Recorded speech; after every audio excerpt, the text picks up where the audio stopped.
Beste kijker en luisteraar, welkom weer bij deze nieuwe aflevering van DNA Actueel. In deze aflevering brengen wij u de volgende onderwerpen. Samenstelling DNA gewijzigd door nieuwe verhouding aantal coalitie- en oppositieleden. President trekt slotrekeningen in. Belangrijke wetten op de agenda van de Nationale Assemblée. DNA en regering houden conferentie internationale ervaringen met nationale dialoog. Suriname gekozen als lid van ACP-EU-commissie. Guyanese studenten en leerkrachten brengen bezoek aan het parlement. Personeel DNA houdt kookfestijn. De Volksalliantie maakt niet langer deel uit van de coalitie. Hierdoor zijn er nieuwe verhoudingen ontstaan in het parlement. Voorzitter Jennifer Gerling-Simons gaat in op de ontstane situatie. Het parlement kent fracties. En fracties die kiezen ervoor natuurlijk om soms in groepen of apart de coalitie te ondersteunen of de oppositie te ondersteunen. Of zoals de fractie van Doe, die zegt nou, ik ben gewoon een fractie en als de regering iets goed doet, dan ondersteun ik dat. En als de regering iets doet wat ik niet goed vind, dan ben ik daar kritisch tegenover. En dat maakt dat, als u mij vraagt voor het parlement zelf, maakt dat natuurlijk weinig verschil. Voor de regering en de ondersteuning van de regering betekent het wel dat er 6 leden nu in de oppositie zitten en de oppositie dus nu 22 leden telt, omdat de leden samenwerken in de oppositie en de coalitie dus nu, als ik het goed geteld heb, 28 leden telt. De Volksalliantie is een fractie met 6 leden en de meeste commissies hebben 7 leden. We hebben daarom ook de verdeling van de zetels in de commissies gebaseerd erop dat als je ongeveer 7 leden hebt, dat je in feite een zetel hebt in zo'n commissie. Dus voor de Volksalliantie zal er niet veel veranderen. Wel verandert het natuurlijk dat de zetel die zij in feite ter beschikking hebben, ze nu aanvullen bij de oppositie. En dat wat betreft de coalitie, dat zijn dus de megacombinatiefractie en de AC. Deze fracties hebben dan samen nu 4 leden en de oppositionele fracties hebben nu samen 3 leden in de commissies. En dat is dus veranderd. Het was eerst toen 5 om 2 en nu is het 4 om 3. President Desi Bouterse heeft de begrotingssloten over het jaar 2011, die waren ingediend ter behandeling, ingetrokken. DNA-voorzitter Jennifer Gerling-Simons gaat in op het belang van de behandeling van de sloten en vertelt verder waarom de president die heeft ingetrokken. Mevrouw Simons, de begrotingssloten over het dienstjaar 2011 zijn ingediend ter behandeling. De president heeft het ingetrokken. Kunt u aangeven wat de sloten zijn en waarom de president ze heeft ingetrokken? De sloten, dat zijn slotrekeningen van de staat. De regering heeft over een bepaald jaar geld uitgegeven, maakt de balans op, de accountant kijkt en aan het eind van het hele proces, ook als de rekenkamer heeft gekeken, dan krijg je dan een overzicht over de uitgaven, inkomsten en uitgaven van het jaar. En dat is dan helemaal afgehandeld en dat moet naar de Nationale Assemblée om bij wet te worden vastgesteld. Die slotrekeningen zijn belangrijk omdat het ons inzicht geeft uiteindelijk wat er werkelijk met het geld is gedaan. Zoals u weet ben ik een hele tijd met het parlement bezig geweest slotrekeningen voor te bereiden voor openbare behandeling. Maar we kregen in feite van de minister van Financiën, de nieuwe, dan terug van het leek allemaal toch niet helemaal in orde te zijn. En wel, dan is er maar één weg voor de regering. Als de regering denkt niet klaar te zijn om een bepaalde wet toch te behandelen, hoewel het is ingediend, dan kan de regering een wet altijd intrekken als er andere inzichten zijn of andere ontwikkelingen. Zolang die wet bij het parlement ligt, dan zou het parlement in feite de mogelijkheid hebben of de plicht hebben om dat eerst te behandelen, omdat we hebben gezegd dat je dat moet doen voor de begrotingsbehandeling. En de regering vond dat ze dat nog niet konden doen of dat er nog correcties in moesten worden aangebracht. En de regering heeft toen besloten het in te trekken. Dat betekent dat het niet meer ligt bij het parlement. Hoe heeft het parlement gereageerd op de intrekking? Zoals altijd. Wetten mogen op elk moment dat ze nog niet zijn aangenomen worden ingetrokken. Sommige parlementariërs vanuit hun politieke visie, die hebben een bepaald commentaar opgeleverd en dat mag. Maar als parlement, als instituut, is dat volledig binnen de regels van de wet. Je kunt als politicus je afvragen hoe dat proces in Suriname zo slecht verloopt eigenlijk. Al heel veel jaren, decennia lang, tientallen jaren lang.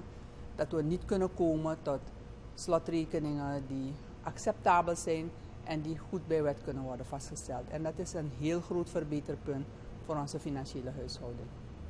Het feit dat het nu is ingetrokken en dat we ook die vorige niet hebben, ik denk dat dat wel invloed heeft. Maar het is dezelfde invloed die het altijd heeft gehad op de begrotingsbehandeling. Namelijk dat je de stand van zaken van waaruit een regering vertrekt met zijn begroting niet 100% kent. Met dit verschil dat we toch ietsje beter aan toe zijn door onze actie vanuit het parlement om die slotrekeningen wel binnen te krijgen, zien we dat we nu de slotrekeningen als ingekomen stuk hebben gekregen, als een dienstverlening, een service bijvoorbeeld van de Rekenkamer, die de documenten heeft gekregen van Financiën. Dus die slotrekeningen liggen dus wel hier in het parlement. Ze zijn niet ingediend door de president als wet, om bij wet aan te nemen, maar ze zijn er als ingekomen stuk. Dus je mag verwachten dat in feite deze slotrekeningen hier en daar wel een rol gaan spelen in die begrotingsbehandeling, omdat parlementariërs stukken mogen gebruiken om hun case te maken of iets te vragen. Dus in die zin zal het wel invloed hebben. In de zin van dat ze er niet zijn, officieel niet zijn aangenomen. Zelfs de negatieve invloed die we al 30 jaar hebben. Ik had gehoopt dat we eraf kwamen, maar dat blijkt niet zo makkelijk te zijn. Voor dit jaar staan er een paar belangrijke wetten op de agenda van de Nationale Assemblée. Om welke wetten het precies gaat, horen wij van mevrouw Jennifer Geerling-Simons.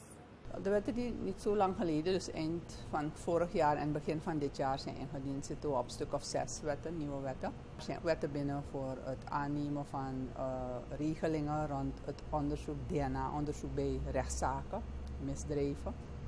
En daar zijn 3 stuks wetten voor de wijziging van het wetboek van strafrecht. Er is een wet over het constitutioneel hof bijvoorbeeld binnen en zo hebben we nog een paar. En er zijn ook een paar die nog formeel niet binnen zijn, maar waar we echt naar uitkijken. Zoals bijvoorbeeld een wet om een nationaal woningbouwfonds in te stellen. Om zodoende het huisvestingsbeleid van de regering zeg maar, toch wel te vervolmaken. Zodat die stap kan worden gezet dat burgers gemakkelijker de weg naar een eigen woning kunnen gaan volgen. Zo zijn er meer. We hebben wetten die te maken hebben met het beschermen van gronden van inheemsen en Marons. We hebben wetgeving nodig en ook wel in voorbereiding die te maken hebben met de zorg voor kinderen. Ouders, vaak vaders, af en toe ook moeders, die laten soms hun kinderen gewoon. Vaders laten ze meestal bij die moeders achter. Sommige moeders laten ze voor een oma of zo en kijken eigenlijk niet meer om, verzorgen die kinderen niet. En die kinderen komen in problemen. Dus we vinden dat je dat toch wel steviger moet aanpakken. Maar dat zijn zaken die vanuit het parlement in feite op tafel liggen. Zoals we de initiatiefwet hebben nu van het lid Paal en anderen over aanpassing, verbetering van onze wet op nationaliteit. In samenwerking met de regering heeft de Nationale Assemblée op 5 en 6 maart de conferentie Internationale Ervaringen met Nationale Dialoog georganiseerd. Tijdens deze conferentie hebben maatschappelijke organisaties en de overheid nader kennis gemaakt met het instrument Nationale Dialoog. De heer Ricardo Panca is voorzitter van de commissie ter voorbereiding van een waarheid- en verzoeningscommissie. Hij geeft meer uitleg over deze conferentie. Meneer Panca, wat was de rode draad tijdens de presentaties van de Nationaal Dialoog? Een heel unieke conferentie natuurlijk. 2 dagen, het heeft 2 dagen geduurd en de presentaties die zijn gehouden door de diverse deskundigen vanuit de OAS hebben zich meer geconcentreerd op wat is nationaal dialoog, waarom een nationaal dialoog En ze zijn dus ook ingegaan op de nationaal dialoogprocessen die zich hebben voortgedaan in Zuid-Afrika, in Latijns-Amerika, ook in Europa. Ja. En dat heeft dus ertoe geleid dus dat we meer inzichten, want daar ging het om, dat we dus meer inzichten zouden verkrijgen in hoe werken dit soort processen als het gaat om issues waarmee een samenleving zit. En je kan er niet uitkomen. Hoe moet je eruit komen? En dit is dus een middel om te komen dus tot dialoog, om zodoende het vraagstuk dat er is te bespreken alvast. Wat gebeurt er na de conferentie? De rapporteurs die hebben dus deze 2 dagen verslagen op papier gezet. De verslagen zijn nu ondertussen binnen. En de commissie is dus nu bezig om al deze verslagen te evalueren, te bekijken. En de bedoeling is dus dat na de evaluatie er een compleet verslag van deze 2 dagen wordt gemaakt. En wordt toegestuurd dus naar alle deelnemers en de genodigden die aan deze conferentie hebben meegedaan. Belangrijk is dus dat iedereen weet, ook zij die er niet bij waren, maar dat iedereen weet wat heeft zich voorgedaan die 2 dagen, 5 en 6 maart jongsleden. Wij in Suriname kennen allemaal de goede tijden en de grote dieptepunten die we in onze samenleving hebben gekend, waarvan na zoveel jaren nog onderhuids een aantal problemen en verschillen voortsudderen. We hebben hier vandaag en morgen een heleboel deskundigheid die tijdens deze sessie aan ons de ervaringen van verschillende landen in verschillende continenten zullen meedelen. De mensen zullen ons die voorhouden, hoe dat allemaal is gelopen, welke uitdagingen er waren, wat er is bereikt. En daaruit zullen wij als Suriname en Surinamers hopelijk in staat zijn om te zien welke opties we hebben als we het pad inderdaad willen gaan van nationale dialoog. Suriname is in de ACP-EU gekozen als lid van het bureau van de ACP en lid van de Economische Commissie. Ricardo Panca, vaste vertegenwoordiger van Suriname in de ACP-EU, geeft meer uitleg hierover. Meneer Panca, Suriname is gekozen als lid van het bureau van de ACP. Wat houdt dat precies in? Vanwege het feit dus dat Suriname een hele goede beurt en een hele goede participatie heeft gehad de afgelopen periode toen de heer Permisser er was, hebben wij in feite een bepaalde niveau bereikt binnen de ACP, waarbij Suriname dus gekozen heeft om niet alleen slechts te participeren in de Economic Commission, waar je dus handel, finance en andere zaken bespreekt die te maken hebben met de economie binnen de ACP-landen. Maar dat je dus ook moet gaan in de besluitvormende organen binnen ACP. En wij hebben dus gekozen om in onze kandidaat te stellen voor het bureau van de ACP. En die verkiezing is dus gehouden en we zijn dus gekozen om zitting te nemen in het bureau. Voor Suriname betekent het dus dat de ACP dus nu, dat wij dus nu in de besluitvormingsorganen participeren. En dat Suriname ook een van de vicepresidenten is binnen de ACP. De verkiezing binnen de zeelanden heeft ertoe geleid dat Jamaica co-president is van de ACP, EU, GPA ook.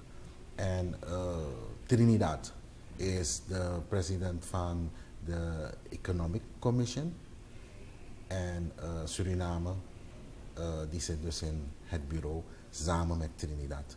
Dat betekent dus, dat brengt met zich mee dat vanwege het feit dus dat wij vanuit het Caribisch gebied zitting hebben, ook in het bureau. Dat betekent dus dat jij als lid van het bureau ook een van de vicepresidenten bent van het Caribisch gebied in de ACP. Suriname heeft gesproken over de EPA en de continuïteit daarvan. Welke issues zijn precies besproken? Wij hebben in elk geval als issue genomen de kwestie met betrekking tot de EPA review. Dus dat wil zeggen, een aantal EPA's zijn getekend geworden door een aantal landen. En wij wilden weten, gezien het feit Suriname nog niet heeft geratificeerd, wat is er allemaal al uit de bus gekomen met die landen die de EPA hebben getekend met de EU-landen. Nou, er is een commissie die zich daarover heeft gebogen en een onderzoek heeft gepleegd over deze aangelegenheid.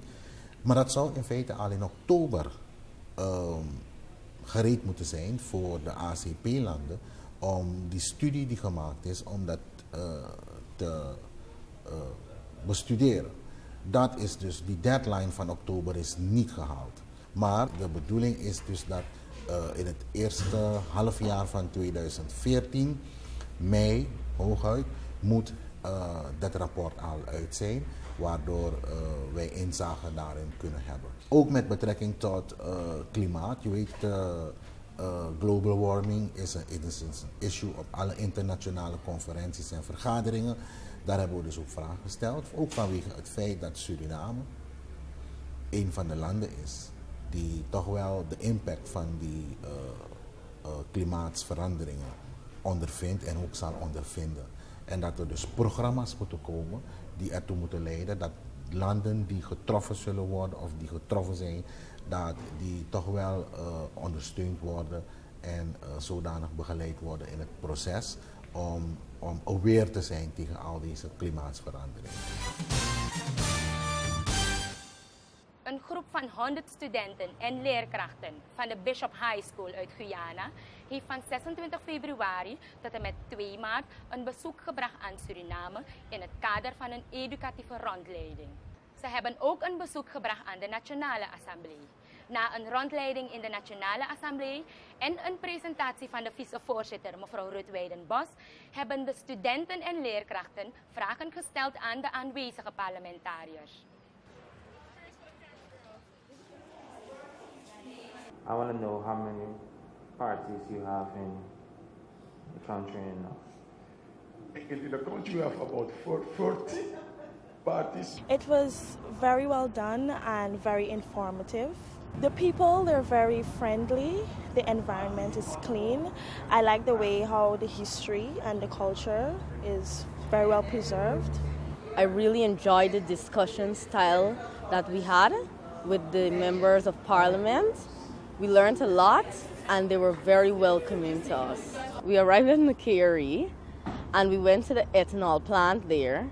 Then we came down to Paramaribo and we went to the Amsterdam Slave Village. And before that we went to, the school. I cannot forget the school. We were able to take part in a discussion with recognized parliamentarians in your country, which I found to be a very great experience. The most interesting part of the discussion was learning about your legal system and the doctrine of separation of powers and how you guys have implemented it into your legal system and constitution. Yeah. The reason for me bringing them here is for them to compare and contrast the two different parliamentary structures. It was fruitful discussion in the sense that we could have related to young people how they became parliamentarians. And the people sitting there, they are not the ministers who would represent the people, but they are representing people from their district. And so they have a more vocal voice. They have a more, they're more strong in their opinion of representing their people, their constituents.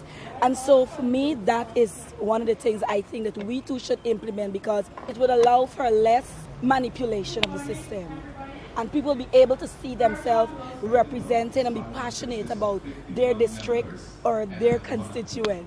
One of the things that I can say about this country is they have preserved their culture impeccably.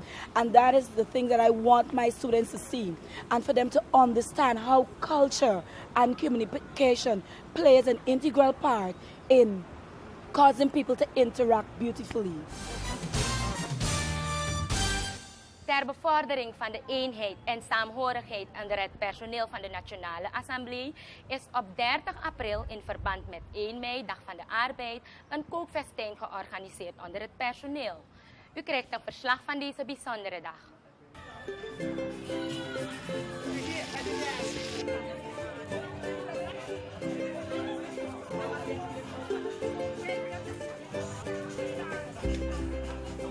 is een heel goed initiatief van DNA. Om dit te doen, we doen het ook voor het eerst, gewoon koekoud.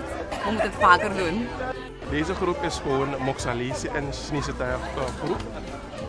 Samen gecombineerd met zoetzure vis en gewone gebakken vis.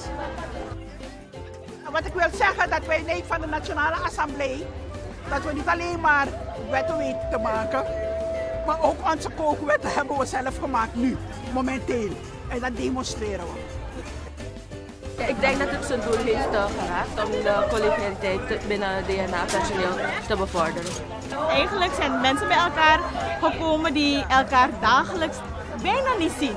Omdat je zo druk bezig met je eigen activiteiten. Dus dit was heel goed om dat weer naar voren te brengen. Dat we allemaal bij DNA werken en voor één doel werken.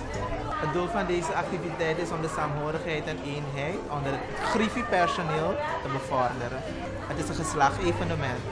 De leiding en de leden van de Nationale Assemblée zijn uitgenodigd om samen met ons te komen eten. En er is een proefcommissie samengesteld. En die proefcommissie bestaat uit de voorzitter, de vicevoorzitter, de waarnemend griffier en de fractieleiders. En zij gaan dan beoordelen. Team barbecue salade, de eerste klaar. De begroting. De wet regelt de wijze van voorbereiding, opstelling en uitvoering van de jaarlijkse begroting en de tijd waarvoor zij geldt. Alle uitgaven van de staat en de middelen ter dekking van de uitgaven worden geraamd op de begroting. De begroting wordt in 1 of meer wetsvoorstellen in overeenstemming met de wet en het ontwikkelingsplan door de regering aan de Nationale Assemblée aangeboden, uiterlijk op de eerste werkdag in oktober. De begroting treedt in werking met ingang van 1 januari van het dienstjaar waarop zij betrekking heeft. Zij wordt geacht met ingang van die dag in werking te zijn getreden, ook als zij eerst daarna is afgekondigd. Zolang dit niet is geschied, strekt de begroting van het aan het betreffende dienstjaar voorafgegane jaar tot grondslag van het beheer. Het slot der rekening wordt voor elk dienstjaar afzonderlijk vastgesteld bij wet.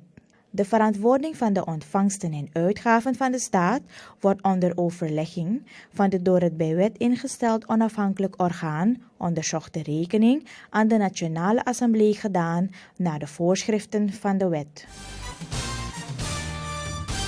Dat was het voor deze aflevering. Voor meer informatie bezoek onze website op www.dna.sr. Bedankt voor uw aandacht.